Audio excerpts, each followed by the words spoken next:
Oke, kali ini kita akan membahas rilis dari BRIN ke media terkait dengan potensi badai dahsyat di wilayah Jabodetabek. Baik, yang pertama terkait dengan statement BRIN yang diwakili oleh Bu Erma Yuli Hastin mengatakan bahwa siapapun Anda yang tinggal di Jabodetabek dan khususnya di Tangerang atau Banten, mohon bersiap dengan hujan ekstrem dan badai dahsyat pada 28 Desember 2022. Ini statement yang sangat menarik perhatian pemirsa saya rasa karena menggunakan diksi-diksi yang dalam tanda kutip menyeramkan seperti itu. Berikutnya terkait dengan statement beliau bahwa badai itu berasal dari laut dan dipindahkan ke darat melalui dua jalur, dari barat dan utara. Nanti kita lihat datanya ya seperti apa. Pada part berikutnya, lagi-lagi di sini BRIN menggunakan diksi yang unik saya rasa karena mengatakan bahwa Banten dan Jakarta hingga Bekasi akan menjadi lokasi sentral tempat serangan badai tersebut. Kemudian BRIN menyatakan bahwa yang perlu diwaspadai selanjutnya bukan siklon tropis Eli tetapi badai vortex yang baru tumbuh di selatan NTB yang berpotensi terus menguat dan membesar menjadi bibit badai tropis seperti Seroja. Ini menarik, nanti kita lihat juga datanya seperti apa. Oke, kita sekarang bahas datanya. Jadi gampangnya ketika kita membaca peta ini adalah ketika wilayah Indonesia warnanya semakin mengarah ke hijau tua, maka potensi anomali pertumbuhan awan hujannya akan relatif lebih besar daripada kondisi normalnya. Kemudian semakin banyak garisnya, baik itu garis merah, hitam, ungu, kemudian biru, maka potensi untuk terjadinya hujan dengan durasi yang cukup panjang dan intensitas cukup tinggi ini juga akan cukup besar di wilayah Indonesia.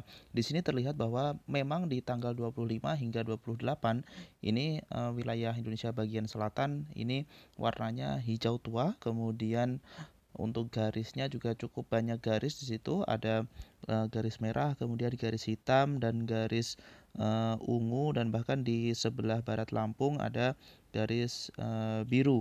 Nah, ini artinya memang potensi cuaca ekstrim di wilayah Indonesia ini cukup besar terutama untuk wilayah Indonesia bagian selatan. Dan ini untuk tanggal 28 menunjukkan bahwa memang di Sumatera bagian selatan dan Jawa ini di situ selain warnanya hijau tua, kemudian garis diliputi oleh garis merah, kemudian dari garis hitam dan di sebelah barat Lampung ada garis warna biru yang artinya memang potensi cuaca ekstrimnya cukup besar. Namun, apakah kondisi tersebut adalah kondisi puncak yang lebih tinggi dari hari setelahnya karena ini kan per harinya maksimal hanya sampai tanggal 28. Nanti setelahnya kita lihat apakah di tanggal 29, 30 apakah memang tidak lebih ekstrim seperti itu daripada tanggal 28 sehingga BRIN menyatakan bahwa tanggal 28 ini perlu waspada seperti itu. Kemudian kita lihat terkait dengan pergerakan massa udaranya. Ketika kita berbicara tentang pergerakan massa udara tentu tidak lepas dengan tekanan udara. Di sini terlihat bahwa di dataran tinggi Siberia kemudian di wilayah Asia menunjukkan bahwa memang tekanan tingginya masih sangat dominan di wilayah sana sekitar 1030-an. Kemudian dilihat dari di sini di sekitar Laut Cina Selatan dari mulai Korea kemudian ke selatan hingga Thailand menunjukkan bahwa ada pola yang sedikit melengkung ke arah selatan namun tidak cukup kuat. Artinya ini memang ada pergerakan yang intens dari utara ke selatan namun tidak menunjukkan pola-pola yang adanya seruakan seperti itu. Baik, kita langsung bahas tentang anginnya. Mari kita fokus ke jalur seruakan dingin Asia, yakni di Laut Cina Selatan, ke selatan Laut Natuna, kemudian Selat Karimata, kemudian Laut Jawa, hingga ke sekitar utara Nusa Tenggara Barat ataupun di selatan Sulawesi. Di sini terlihat bahwa memang ada peningkatan kecepatan angin yang cukup signifikan di Laut Cina Selatan, kemudian Selat Karimata hingga Laut Jawa bagian barat. Namun kecepatan ini tidak cukup kencang sebetulnya karena kalau seandainya ada indikasi cold surge atau seruakan dingin Asia umumnya ini kecepatannya cukup tinggi hingga kalau gampangnya ini hingga berwarna kuning seperti itu di Laut Cina Selatan kemudian di Selat Karimata. Berikutnya adalah terkait dengan dampak dari angin kencang dari utara dari Asia ini adalah terkait dengan ketinggian gelombang di wilayah Laut Cina Selatan, kemudian Selat Karimata, kemudian Laut Natuna. Di sini terlihat bahwa diprediksi memang tanggal 28 ini ada peningkatan ketinggian gelombang yang sangat signifikan di wilayah Laut Natuna, kemudian Laut Cina Selatan hingga mencapai lebih dari 2,5 meter. Namun di wilayah Selat Karimata tidak mengalami peningkatan ketinggian gelombang yang sesignifikan di bagian utaranya, sehingga kemungkinan kecepatan anginnya juga tidak sekencang di bagian utara. Namun lagi-lagi kita perlu pastikan nih, apakah tanggal 28 ini memang menjadi puncak dari aktivitas seruakan dingin dari utara. Oke, sekarang kita langsung beranjak ke prediksi peluang terjadinya hujan sedang hingga lebat di wilayah Indonesia. Di sini terlihat semakin mengarah ke warna merah, ini menunjukkan bahwa potensi untuk terjadinya hujan sedang hingga lebat ini akan semakin besar. Di sini terlihat bahwa memang di wilayah Indonesia bagian selatan ini cukup besar potensi hujan sedang hingga lebatnya. Namun mari kita perhatikan lebih detail lagi. Dari ketiga model ini, ECMWF, Access GT, kemudian GIFS, terlihat bahwa peluang tertinggi terjadinya hujan sedang hingga lebat adalah di wilayah Laut Jawa ataupun di perairan, kemudian juga di wilayah pesisir selatan Jawa, terutama di sini di wilayah pesisir selatan Banten, kemudian wilayah Jawa Tengah dan Jawa Timur. Sedangkan untuk wilayah yang dibilang oleh Bu Erma Yuliastin tadi di wilayah Jabodetabek, ternyata justru probability-nya atau peluangnya itu relatif lebih rendah daripada wilayah lainnya. Kemudian wilayah yang perlu waspada lainnya adalah di wilayah sekitar Makassar ataupun Sulawesi Selatan bagian selatan, kemudian di Nusa Tenggara Timur.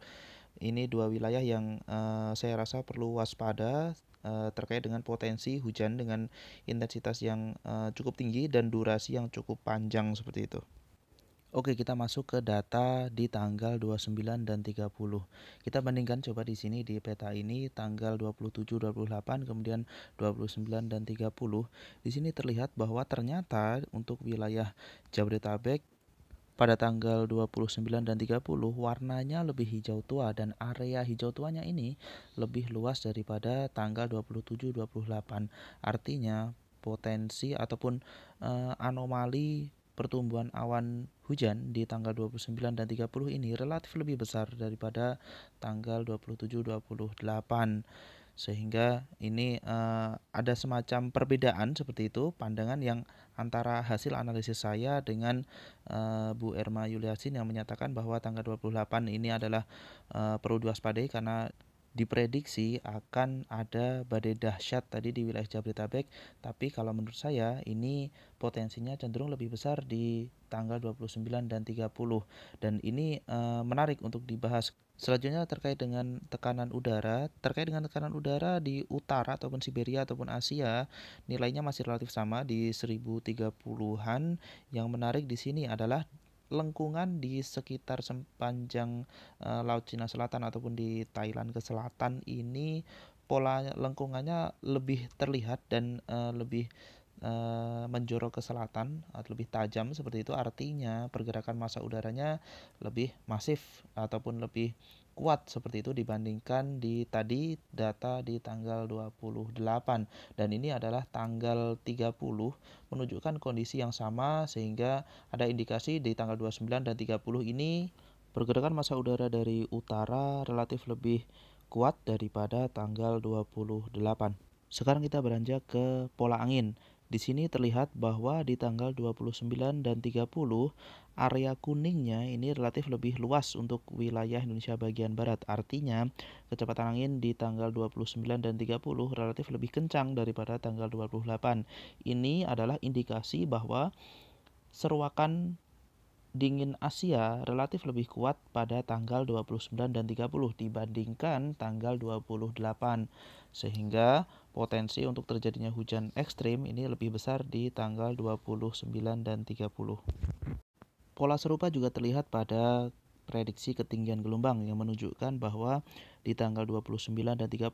Ini Selat Karimata yang sebelumnya di tanggal 28 ini warnanya cenderung hijau dan biru, pada tanggal 29 dan 30 sudah mencapai warna kuning ataupun 2 meter, dan bahkan di tanggal 30 ini mencapai 2,5 meter. Artinya kecepatan angin memang diperkirakan relatif lebih tinggi di tanggal 29 dan 30, yang mengindikasikan kembali bahwa seruakan dingin Asia relatif lebih kuat pada tanggal 29 dan 30.